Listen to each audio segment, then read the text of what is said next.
Did you catch this? In League of Super Pets, Crypto tells Ace to activate his super shield, which he quickly figures refers to his own mortal body. He manages to block most of the kitty missile explosion, but as the others land without harm, Ace lands with a lot more harm. He then says, "Why couldn't I have gotten a magic hammer or something?" Sound familiar?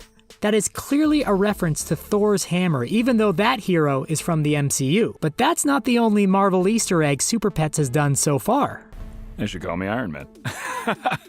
No.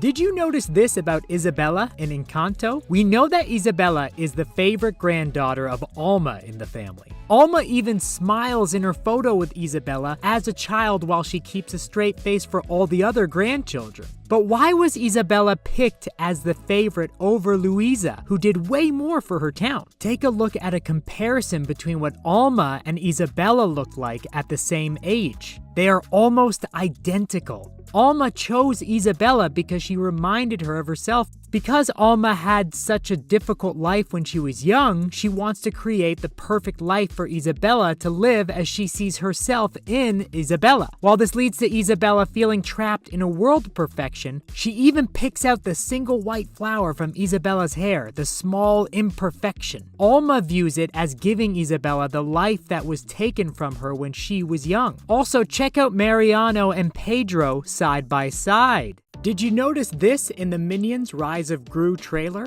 As Gru and his minions attempt to villainize an entire movie theater full of patrons, the bomb he uses to gas the crowd looks sort of familiar. The small green bomb looks very similar to the bombs which appeared in another big trailer earlier this year. That trailer was for Spider-Man No Way Home, when the bomb hinted at the appearance of the villain, the Green Goblin, in the film. Green Goblin is known for using a variety of bombs that look just like Gru's.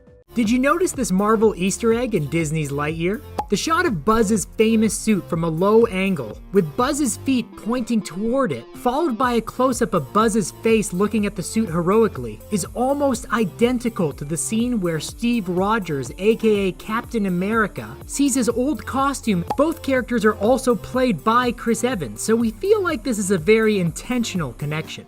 Did you notice this Easter egg in the Spider-Man Across the Spider-Verse trailer? As Gwen looks around Miles' room, you can spot a wooden moose sitting on the shelf. This is the same wooden moose from the Mitchells vs. the Machines that Rick gives to his daughter Katie. The moose acts as a link between the two movies, as Phil Lord and Christopher Miller were the producers on both films.